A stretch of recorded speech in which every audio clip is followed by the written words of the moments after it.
So what is personalized medicine? Personalized medicine is a strategy of taking advantage of a person's DNA, and their whole DNA is called their genome. So you're using their genome, reading their genome, and then using it for practicing medicine. Quality improvement is a top priority in healthcare. While the healthcare field is still in the early stages of realizing the impacts of personalized medicine, how could this discipline improve the quality of healthcare? So the quality of healthcare really focuses on a whole bunch of pieces of information that the patient brings to their physician. So one of the things we all bring is family history. That's a very important part of being able to predict a person's risk.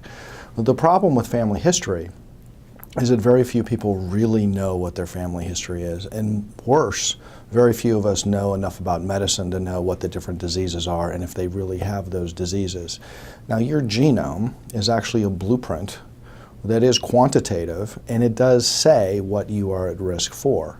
It's not a guarantee that you'll get it. So imagine now, instead of you filling out a family history form that is basically a family legacy, an oral history, suddenly you now have a quantified blueprint of what you're at risk for. I think we could agree that your quality of knowledge going into a patient encounter would be increased. How can quality improve or help the field of personalized medicine? Well, quality is an essential piece of medicine, and the key part of that is where do we invoke quality, right? So throughout the entire process, we focus on quality. Now, one of the challenges that we face is drugs.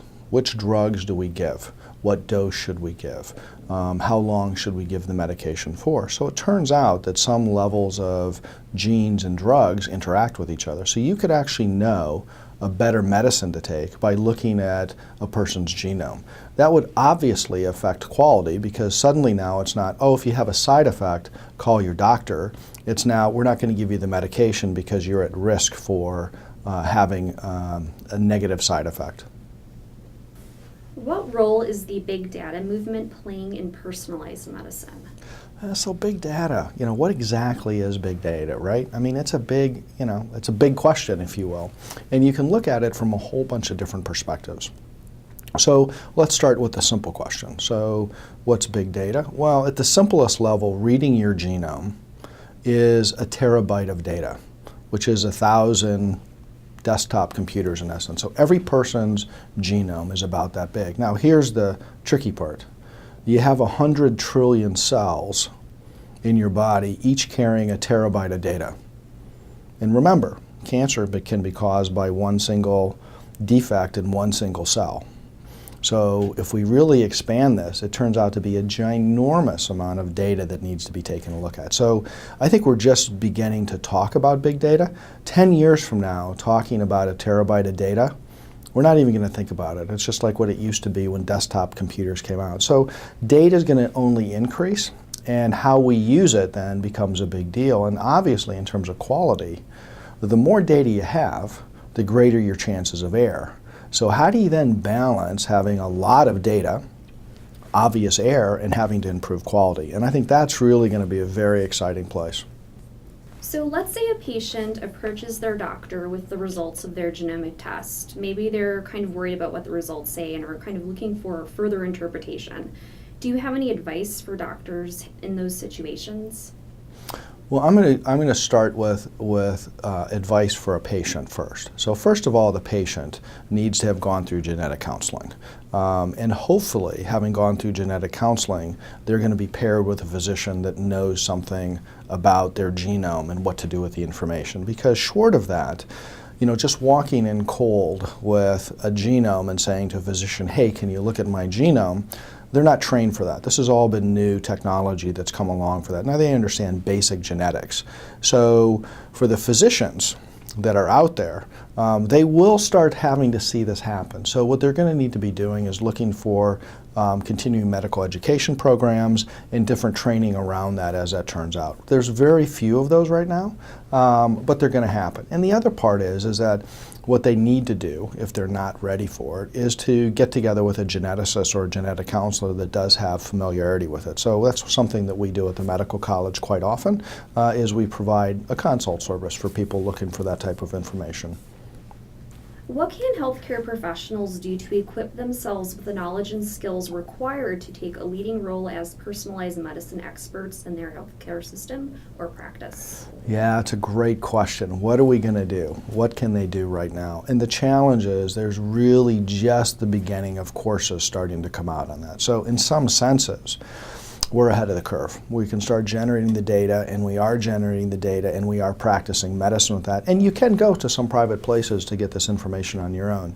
But we're really not there yet where you can just, go online and look for genomics for a primary care physician, or genomics for nursing, or genomics for physical therapy. It's really not there yet. I'm going to say over the next 3 to 5 years, you're going to see a marked number of those around there. So where do you go for information? The very best place to go right now is to your societies. Those societies now have started to link into places like the National Human Genome Research Institute. Okay, so NHGRI at the National Institutes of Health, and that's another place to go. And there you'll find a lot of information on that. And that's not going to help them with the patient encounter at that moment, but they'll find a tremendous amount of educational materials there.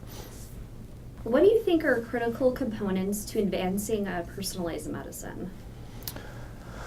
I think advancing personalized medicine has a series of components that have to be thought about carefully. So first of all, we need to recognize that the data is of value to the individual. Second, the data is of value to the family.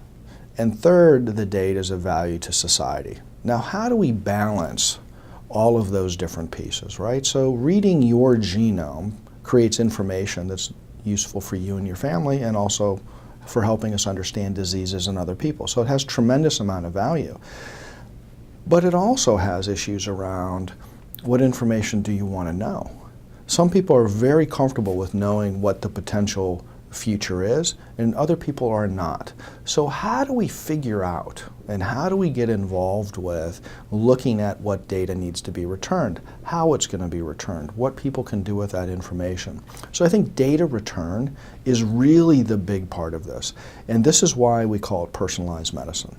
It's going to have to be personal decisions that people make around their data. And that's the personal side of this. It's not that you don't interact with your physician personally. Of course you do. But you've never been asked to make decisions as a patient that you're going to be asked. So if you come in and we read your genome for, let's say, diabetes, and we find out that you're carrying a gene for breast cancer, do you want to know that? Do your siblings, do your parents, do your children want to know that information? That becomes an incredibly different event. You went in to find out about diabetes, and I now have the ability to tell you something you weren't anticipating. That is really the game changer in all of this, and that's the essential piece to personalized medicine. What are some current challenges personalized medicine is facing? Personalized medicine is facing several challenges, so I'm going to just highlight a couple of the big ones. So first of all is data return. What data should come back? Who makes that decision what data comes back? In our opinion, it should be between work with the physician and the patient to make that decision. There's some people that think you should get mandatory data return, so that has to be sorted out. Number two is paying for it, right? So it's expensive. It's getting cheaper and cheaper, but at what point do you deploy an expensive test? That's the second issue. The third issue that we're going to have to sort out is that as we're able to look in the whole genome, how many tests do we follow up on, right? So if somebody is at risk for breast cancer, what level of risk should that be before we change mammogram duration, or time of start, I should say?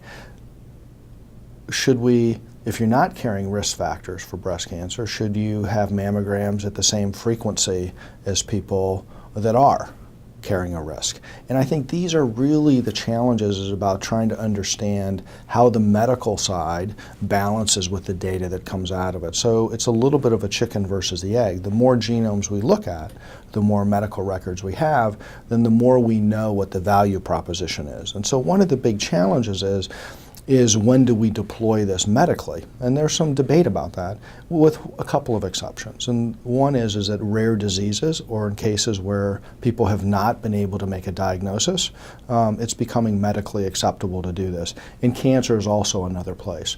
So then when do we advance this to more common events? You know, everybody gets their genome sequenced on the day they're born. Well, that's kind of a different endpoint around that. So the big challenges is how do we do that piece? But the final one is, how do we get patients ready for this?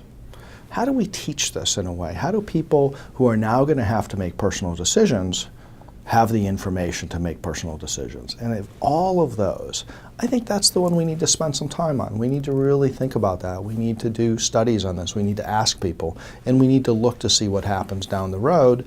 So what we can do is always make sure.